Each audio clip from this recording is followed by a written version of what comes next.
The reception hall glittered with crystal chandeliers and champagne flutes as my sister Catherine's wedding celebration reached its peak.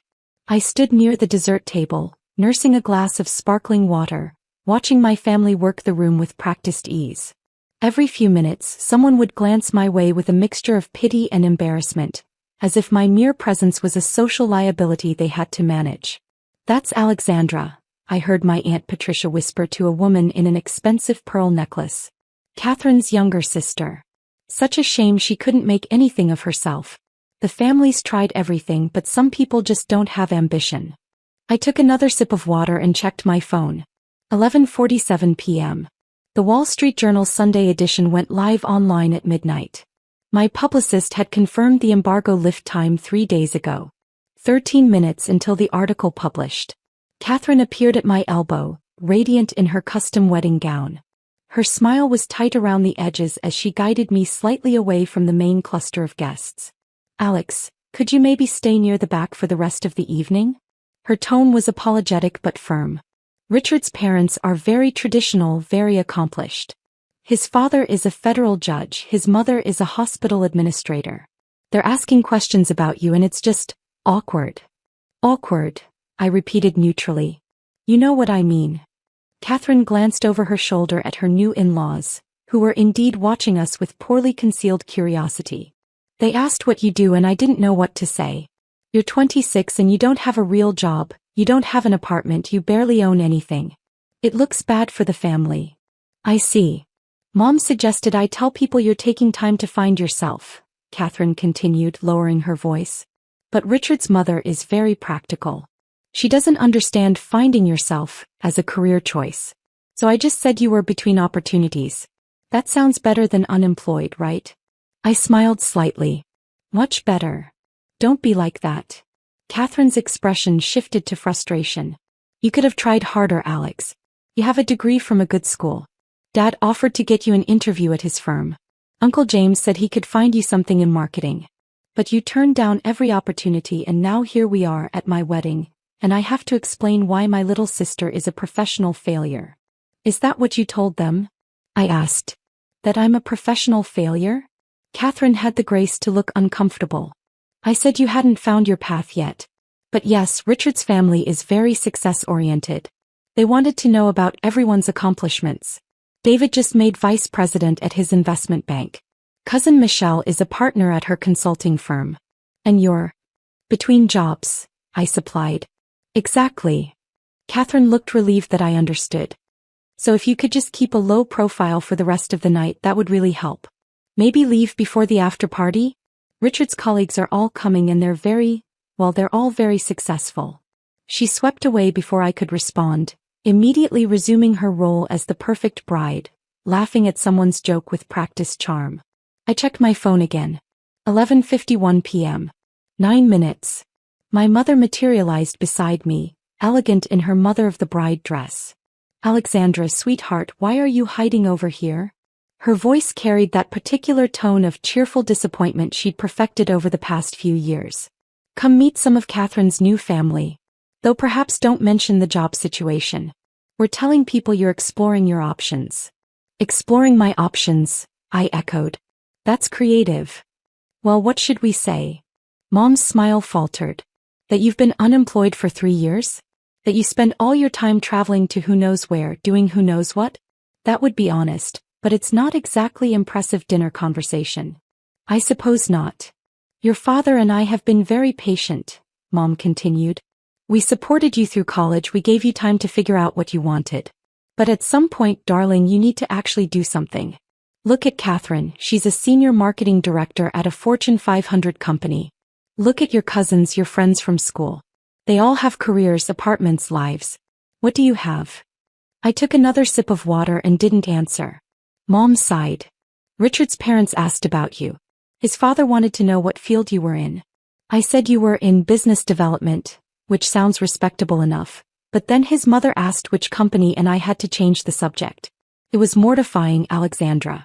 At my own daughter's wedding." "I'm sorry you were mortified," I said quietly. "I just don't understand what happened to you," Mom said, her voice dropping to a more genuine tone of concern. "You were so bright in school. Such potential. And now you're 26 years old with nothing to show for it. No career, no prospects, no stability. What are you going to do with your life? 11:54 p.m. 6 minutes. I should probably get some air, I said, moving toward the reception hall's terrace doors. Don't disappear, Mom called after me. We're cutting the cake soon and Catherine wants family photos. Try to smile and look successful at least for the pictures. The terrace was blessedly quiet, overlooking the venue's manicured gardens. City lights twinkled in the distance. I leaned against the stone balustrade and opened my phone's browser, navigating to the Wall Street Journal's website. The current front page showed yesterday's headlines. In 6 minutes that would change. Behind me I heard the terrace doors open. My father stepped out, loosening his bow tie slightly. He spotted me and his expression shifted to that particular blend of disappointment and resignation I'd grown accustomed to.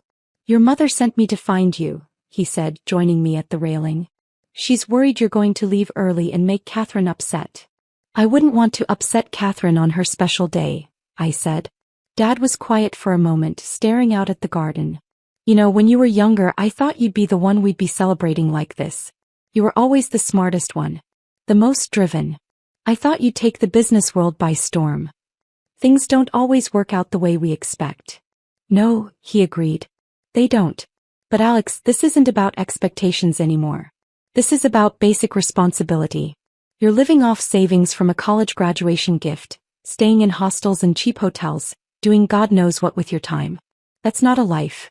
That's prolonged adolescence. I checked my phone. 11:57 p.m. 3 minutes. I've tried to be supportive, Dad continued. I've tried to give you space to figure things out. But tonight, standing in that reception hall with all those accomplished people, having to explain that my youngest daughter is essentially unemployed and directionless. It's hard, Alex. It reflects on all of us. I understand. Do you? His voice gained an edge. Because from where I'm standing it looks like you don't care. You show up to your sister's wedding in an off-the-rack dress, no date, no career to speak of, and you act like everything's fine. It's not fine. You're 26 years old and you're wasting your life. The terrace doors opened again. This time it was Catherine, followed by Richard and his parents. Catherine looked annoyed to find me out here. There you are, she said. We're taking family photos. Alex, can you at least try to look presentable? She turned to Richard's parents with an apologetic smile. I'm so sorry. My sister isn't great at following social cues. Richard's father, the federal judge, regarded me with polite curiosity. Catherine mentioned you're in business development? What industry? Before I could answer, Catherine jumped in. She's actually between positions right now. Exploring opportunities. I see, the judge said, his tone neutral but his eyes reflecting exactly what he thought of someone who was exploring opportunities at 26. Richard's mother, the hospital administrator, smiled with practiced sympathy. That must be challenging. The job market is so competitive these days. Have you considered going back to school? Sometimes additional credentials can help. I have considered it, I said politely. 11:59 p.m. 1 minute. Well, I'm sure you'll find something eventually, Richard's mother said with the kind of encouragement people give to lost causes.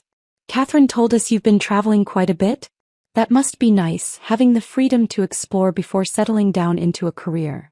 It's been very educational, I agreed. Catherine shot me a warning look. We should really get back inside for those photos. My phone buzzed in my hand. I glanced at the screen. 12 a.m. The Wall Street Journal's website refreshed. The new front page loaded.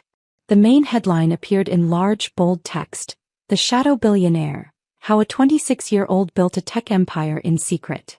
Below it, a professional photograph I'd sat for 2 weeks ago. Below that, the subheadline, Alexandra Chen's stealth startup revolutionizes cybersecurity, valued at $3.2 billion in latest funding round. I looked up from my phone to find 6 pairs of eyes staring at me expectantly, waiting for me to follow them back inside for photographs where I would smile and try to look successful despite being the family disappointment. Actually, I said calmly, there's something you all should probably see. I held out my phone, showing them the Wall Street Journal's front page. My photograph stared back at them from the screen. For a long moment nobody moved. Nobody spoke. They simply stared at the phone, then at me, then back at the phone, as if their brains couldn't quite process the connection between the two images. Catherine found her voice first. Is that a joke? Is this photoshopped? It's the Wall Street Journal, I said. They don't Photoshop their front page stories. Dad took the phone from my hand with trembling fingers. His eyes scanned the article, moving faster and faster as he read. The color drained from his face. This says. He stopped, swallowed hard, started again. This says you're the founder and CEO of Sentinel Technologies. That you developed a revolutionary AI-driven cybersecurity platform that's now protecting 70% of Fortune 500 companies. 73% as of last month, I corrected gently. We signed 3 new contracts last week. Mom leaned over Dad's shoulder, reading the screen. Her hand went to her mouth. It says your company is worth over $3 billion. Says you're worth. Alexandra, it says your personal net worth is estimated at $1.4 billion. That's conservative, I said. My financial advisors put it closer to $1.6 billion after the last funding round. Complete silence on the terrace. Inside, I could hear the wedding band playing, guests laughing, the clink of champagne glasses. Out here, 6 people stood frozen, trying to reconcile what they'd believed about me with what they were reading on the screen. Richard's father, the judge, was the first to recover. This is from today? This just published. About 2 minutes ago, I confirmed. The embargo lifted at midnight. By tomorrow morning, it'll be in the print edition. CNN is running a segment at 6 a.m. Bloomberg at 7. CNBC is doing a full-hour special tomorrow afternoon. But Catherine's voice was barely a whisper. You said you were traveling. You said you didn't have a job. You let us think. I said I was traveling for work, I corrected. You assumed that meant I was unemployed and backpacking through Europe. I was actually meeting with clients, investors, and strategic partners in 14 countries. And I never said I didn't have a job. You just never asked what my job actually was. You lied to us, Catherine said, her voice rising. I answered every question you asked honestly, I replied. When you asked what I did, I said I worked in technology and security. When you asked why I traveled so much, I said it was for business meetings. You heard what you wanted to hear. Dad was still scrolling through the article, his face growing paler with each paragraph. This says you started the company 4 years ago with $200,000 you raised from angel investors. That you developed the core technology yourself. That you now have 800 employees across 4 continents. 940 employees as of last week, I said. We just opened a new development center in Singapore. Mom's hands were shaking. Why didn't you tell us? Why did you let us believe that you were a failure? I supplied. Because that's what you wanted to believe. It was easier to assume I was directionless than to ask questions about what I was actually doing. Every time I came home, you made jokes about me being unemployed. You told your friends I was finding myself. You introduced me as your daughter who hasn't quite figured things out yet. I stopped correcting you after a while. Richard's mother found her voice. But the way you're dressed, the way you act, you don't look like a billionaire CEO. What does a billionaire CEO look like? I asked, genuinely curious. This is a reception dress I bought because Catherine wanted everyone to wear cocktail attire. I don't generally attend weddings in business suits. And I act like myself, which is apparently disappointing to some people, but it's authentic. Inside the reception hall, I could see guests starting to check their phones. The Wall Street Journal article was beginning to circulate on social media. Within minutes, everyone at the wedding would know.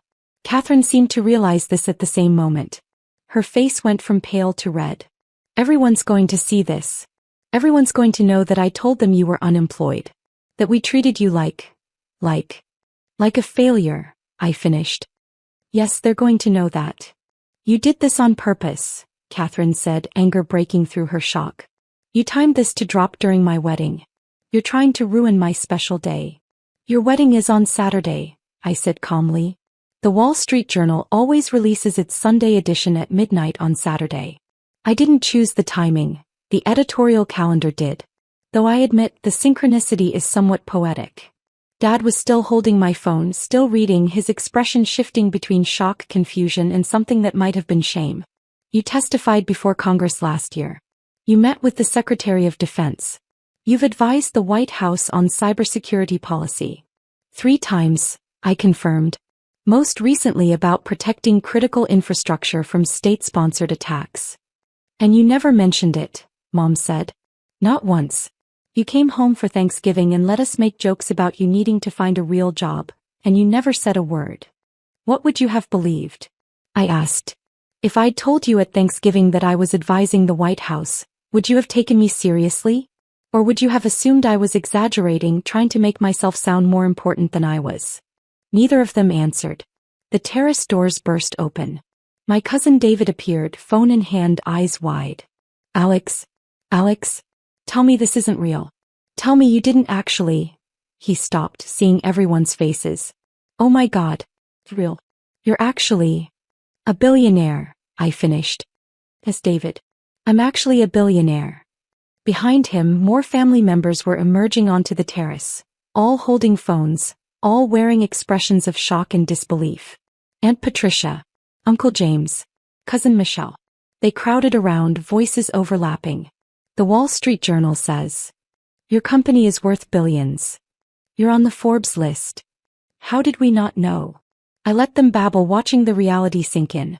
Inside the reception hall, I could see more guests checking their phones, pointing, looking around for me. The news was spreading like wildfire through the wedding. Catherine's wedding planner appeared, looking frazzled. Miss Chin? There are reporters at the front gate. 3 news crews just arrived. They're asking for Alexandra Chin. Should I call security? That would be my security team, I said. I asked them to stay outside unless I needed them. Let them know everything's fine. The reporters can wait. Your security team, Catherine repeated numbly. I'm worth over $1 billion, I said. My board insisted on proper security after we went public with our Series D funding. There have been threats, kidnapping concerns, the usual complications that come with highly visible wealth. My phone started buzzing continuously with incoming notifications. I took it back from my father and silenced it. I have 43 missed calls, I observed. CNN, NBC, CBS, Fox Business, Bloomberg, Forbes, Fortune, TechCrunch, and about a dozen others. Plus 217 text messages. My publicist is probably having a heart attack right now. I told her I'd be unavailable during my sister's wedding, but I don't think she anticipated this level of immediate response. Your publicist, Mom echoed faintly. Margaret Hayes, formerly VP of Communications at Tesla. She's very good. Expensive but worth it. I glanced at my phone again. She's texted me 14 times in the past 3 minutes. Apparently the article is trending #1 worldwide on social media. The hashtag #ShadowBillionaire is already viral. Uncle James stepped forward, his earlier condescension replaced by calculating interest. Alex, sweetheart, we should talk. I have some investment opportunities that might interest someone with your kind of capital. No, I said simply. But you haven't even heard. No, I repeated. I have a team of financial advisors who handle investment decisions based on rigorous analysis and strategic planning. I don't make billion-dollar decisions at family weddings based on pitches from relatives who called me directionless 3 hours ago. He flinched like I'd slapped him. Aunt Patricia tried a different approach, her voice dripping with sudden warmth. Alexandra, darling, I had no idea you were doing such important work. If I'd known, I would have been so supportive. You must tell us all about it. How did you get started? What inspired you? You asked me about my work at Christmas, I said. I told you I was developing cybersecurity software.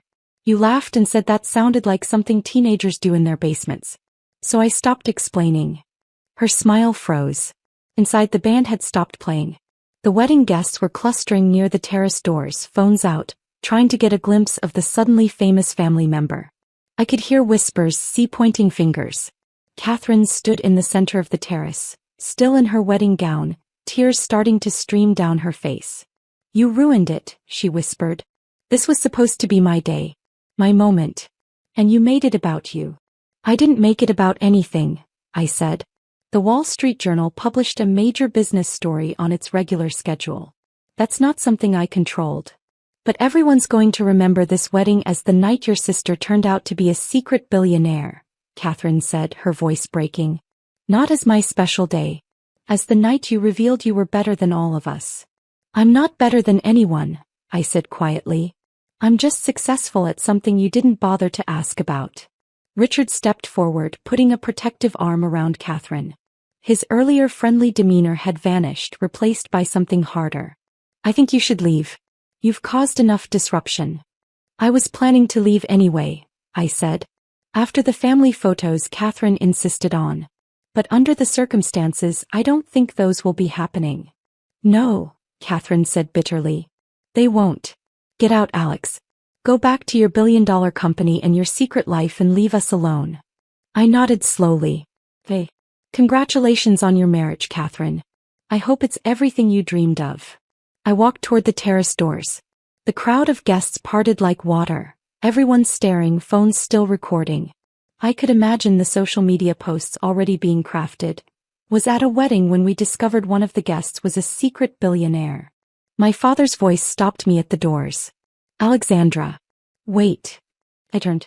He stood at the center of the terrace, still holding my phone displaying the Wall Street Journal article, looking 10 years older than he had an hour ago. I'm sorry, he said. We're sorry. We should have believed in you. We should have asked more questions. We should have. He trailed off, unable to find the words. You should have treated me like I mattered even when you thought I was unsuccessful, I said. That's what you should have done. But you didn't.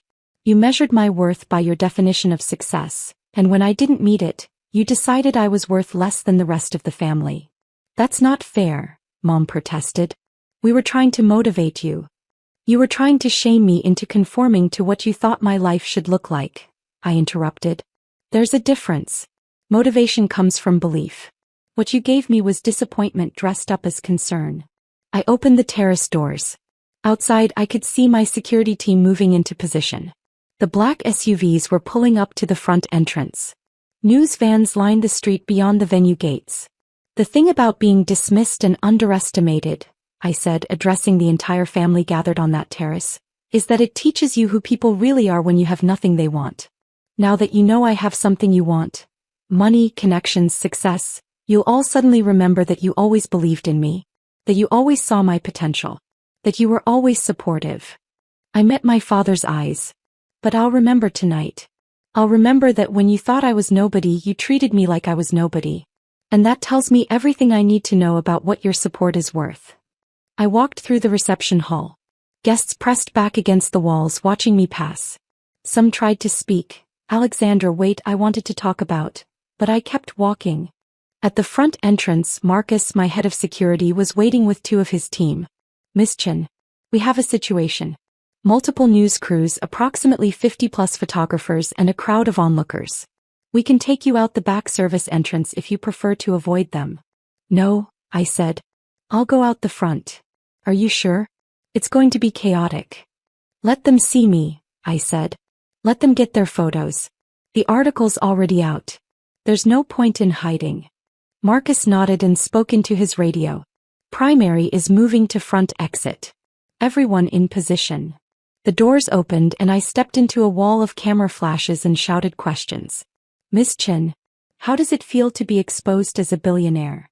Miss Chen, did your family really not know about your company?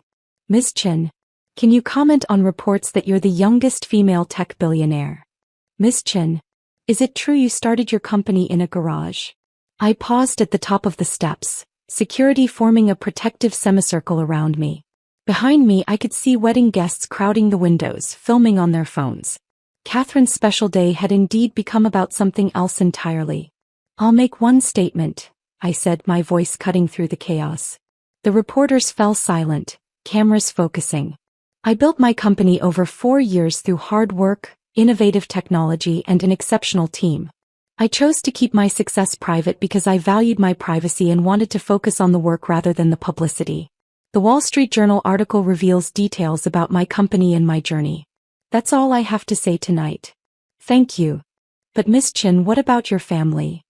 That's all I have to say tonight, I repeated firmly. Marcus guided me to the waiting SUV. I slid into the back seat and the door closed, muffling the shouts and camera clicks.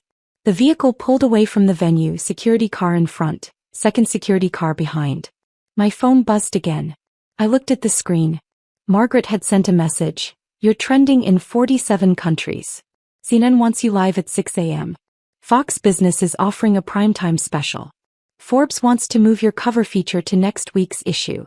Call me as a P. Another message, this one from my CFO. Stock market's going to be interesting Monday. Our clients are thrilled about the publicity. Board wants an emergency meeting. Another from my head of HR. We've had 2,400 job applications in the past hour. Our careers website crashed. In a good way. I turned off my phone and leaned back against the seat, watching the city lights blur past the window. Where to, Ms. Chin? The driver asked.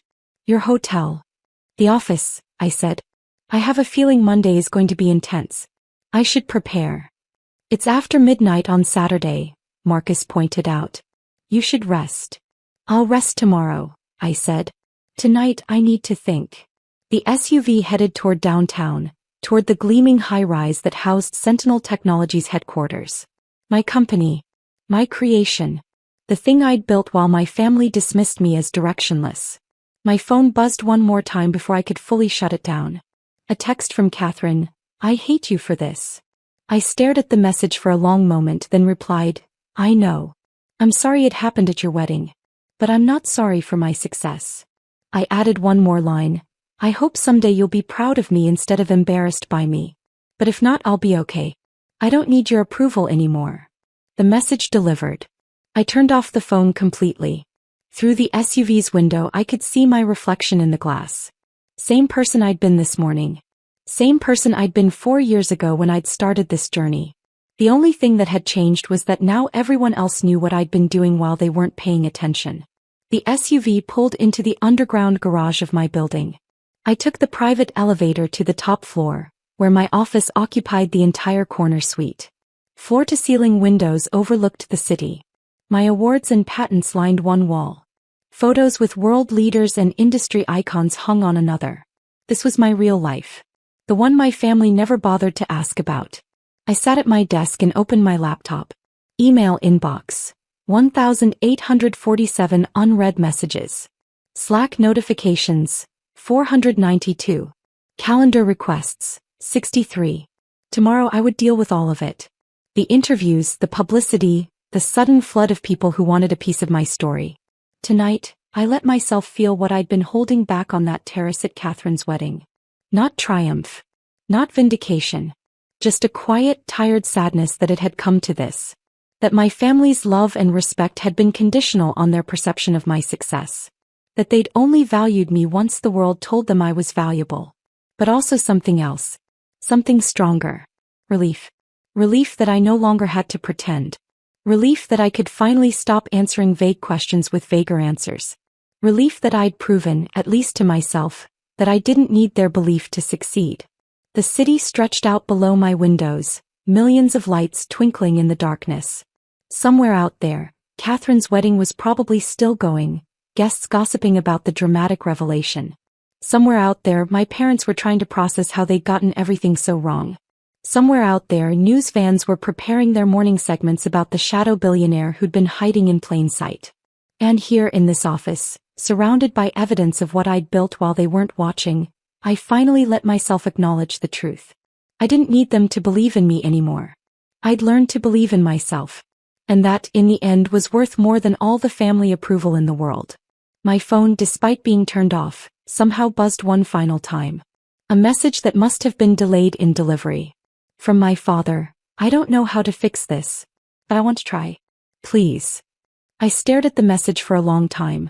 Then I closed the laptop, stood up and walked to the window. Tomorrow would bring new challenges. Media scrutiny. Family complications. The inevitable requests for money, for connections, for access. But tonight, I was just a 26-year-old woman who'd built something extraordinary while everyone around her insisted she was building nothing. And finally, the world knew the truth. The question was, would it have been better if my family had believed in me all along?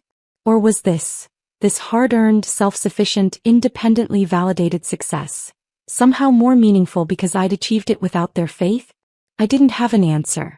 But standing in my corner office, looking out over the city I'd conquered while my family thought I was lost, I realized something important.